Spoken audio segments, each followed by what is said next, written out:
In the Quran, in chapter 4, Surah Nisa, chapter 4, Surah Nisa. Nice little long verse. We don't have time to get into it. But Allah subhanahu wa ta'ala, the summary of this verse, to get to the point, Allah says, Ya ayyuhan nas, and He addresses all humankind. All humankind. Ittaqu rabbakum alladhi. And He goes down about doing your duty to God. Do your duty to God. God who has established your spouse, brought man and woman together. Yeah, Allah is speaking about that. And He has caused them, the man and woman coming together, husband and wife. Now see the connection of family and relatives now. See the connection. That's what we're talking about. Family and relatives. So we start with husband and wife, Adam and Eve. See it? Adam and Eve, and it continues down.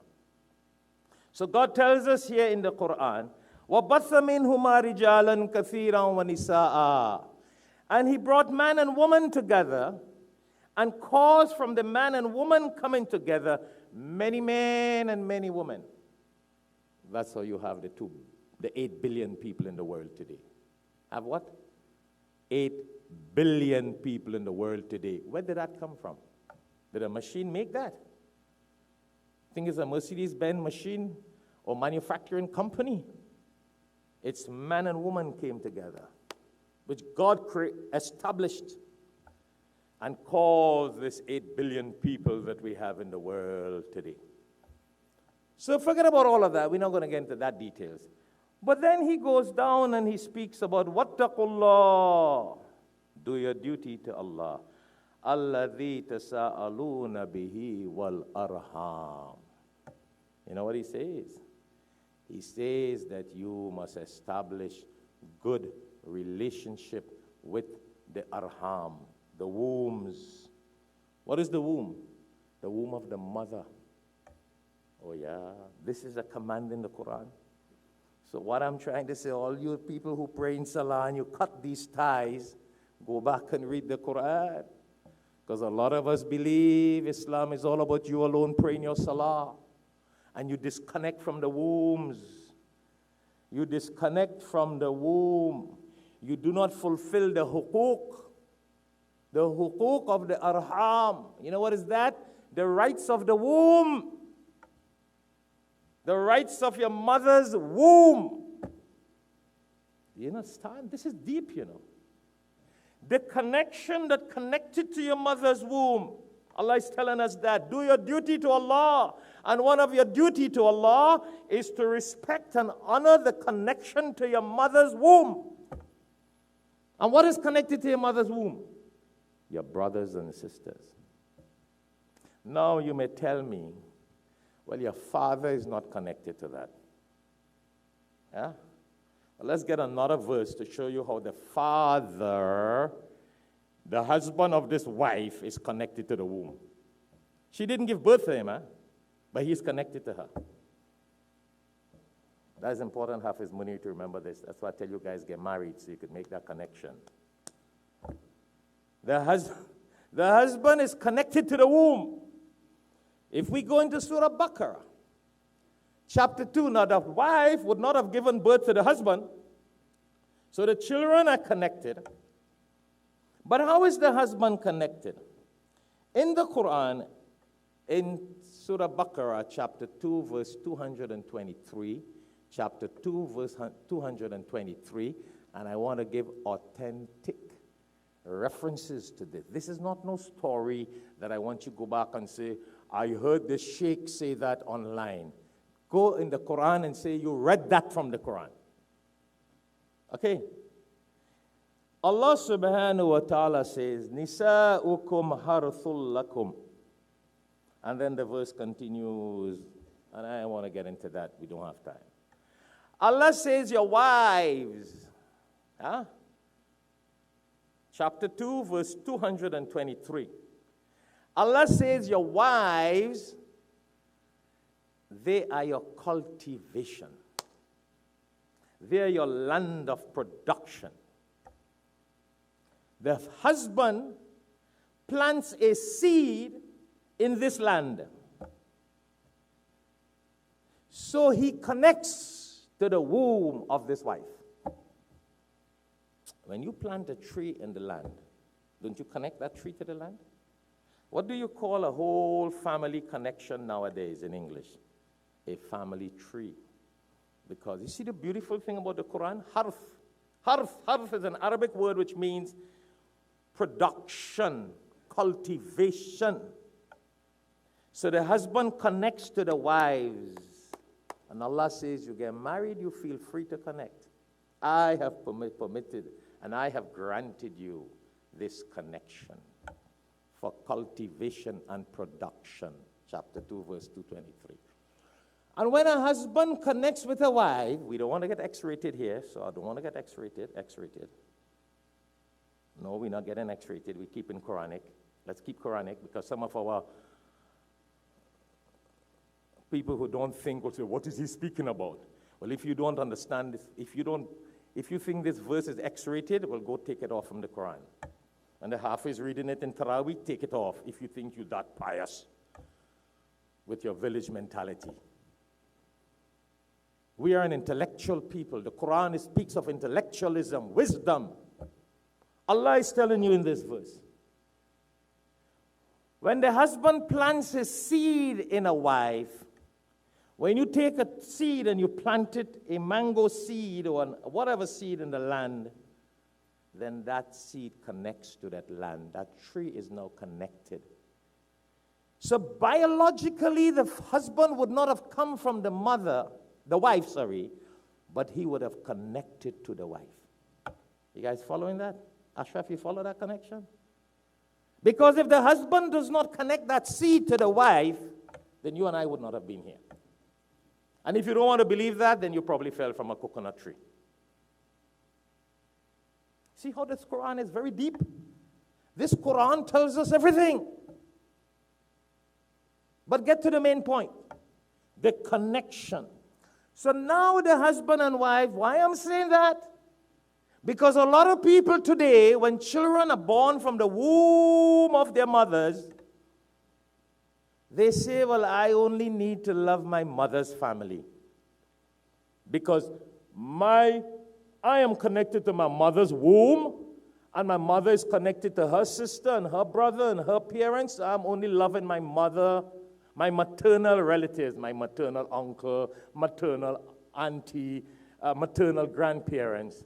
And we don't love the father's relatives. Because you think they're not connected. Oh, if that seed wasn't planted, you had no connection. If that seed wasn't planted, the children would have had no connection. So do you see how Allah makes this connection?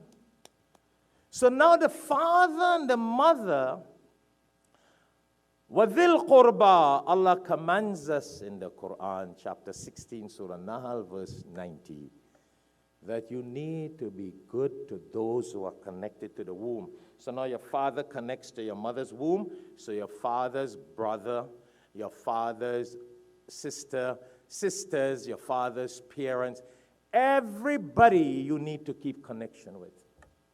Unfortunately, I want to repeat again for those who came late. It's sad to know that nowadays when you ask people, hey, I met your uncle. They say, oh, that's my father's brother. They disconnect immediately. That has nothing to do with me. Oh, that's my father's sister. Not at all. Islam doesn't teach us that way. And I want to make sure I tell our Imam students that too. All our viewers on Alhikmat TV and everybody here. The Prophet sallallahu alaihi wasallam, and again, the question was, if your relatives, so we're not talking brother and sister here anymore. We're not talking wives and children and husbands and children. We're talking the uncles, the aunts, the grandparents on your mother's side and your father's side. Islam commands us to be good to them. And the Prophet, peace be upon him, says, if they are not good to you, you have to be good to them. You don't come with this garbage and say, well, I don't talk to my uncle because he doesn't like us. That is not expected from a Muslim. Your job as a Muslim is to be nice to them. You know? But I want to mention something a little bit off the topic but connected. Off the topic but connected. It's unfortunate that nowadays, one of the reasons why people disconnect from their paternal relatives, your grandparents, your uncles, granduncles, grandchildren, one of the reasons why we disconnect from the sides, husband's family, remember we said, the husband is connected to your mother's womb by planting the seed and you were born. So the husbands, your father's aunties and your father's sisters and uncles and brothers should be respected just as you respect your mother's brothers and sisters. Don't come with this cultural Dihati village war. No. Let's be real. It doesn't matter you live in America and you must disconnect. America does not teach us to disconnect from our family ties. Go back and check the history of America and the founding fathers and see the relationship they had with their family ties. Deep relationship. It's the materialistic thing in the world today that people have disconnected. You know why? Because of the hubbul mal, hubbul dunya, because of the love for the world, because of the love for materialistic things, we get selfish and we isolate ourselves and we disconnect from our relatives. That's what I meant by shaitan. Satan makes us like that so we disconnect. All right? Satan makes us like that so we disconnect. And I will mention in a little while ago, bi'idhnillah, one of the other reasons, so one is the love of the materialistic things in the world makes us very selfish, very independent, that we don't care and we don't love and we don't care for anybody else. Another reason is a lot of time the spouses create that little problem. You understand the spouses? You marry a husband, he's so selfish, he's so arrogant, he does not want the wife to keep relationship with her parents. He does not want his wife to keep relationship with her uncles and aunties. You have a relationship with your husband, go ahead. But you also have a duty and relationship to your parents, to your uncles, your aunties. Oh yeah, this is what Allah means about dhil qurba. Keep the connection to those who are close and near. Allah calls your uncles and your aunties and your grandparents and your grandchildren. They are called your qareeb, near ones. They're not just called uncles in Islam. Do you know that? Go check the Quran. Allah does not just call them uncles and paternal father, uncles and paternal aunties. No, He calls them qareeb. Qareeb alo hai bhai. The near ones to you. So you marry a wife, and she makes you disconnect from your parents and your brothers and your sisters and your uncles and your aunties. Don't let her do that.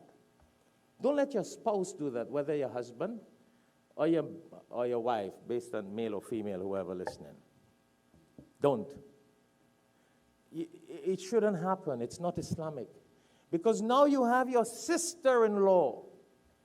You have your brother-in-law. Why are they called brother? Even the English language calls them brother by law. Yeah? And you call them enemy by law? Dushman by law? The English law calls them brother-in-law, mother-in-law, father-in-law, and you call them dushman by law, enemy by law. What is this? That is so un-Islamic. But that's a cultural disaster. Listen, I told you, whether you go India, Pakistan, Bangladesh, South Africa, Africa, wherever, Arabia, this is a problem in the entire humanity nowadays. All these Maulvi Walas and scholars and long beard Walas and people preaching and teaching, many of them have disconnected from their family and their relatives. And that is haram. Allah commands this. This is not a good deed. Don't go and say, Shaikh Shafayat said it's a good deed. I am reminding myself and telling you and myself, Allah commands this as an order to do. So you guys need this. We need to make dua now to put in our hearts that softness to connect back to our blood ties. And I showed you how we are connected to the mother's womb, the ties. We are connected. You know, there is a hadith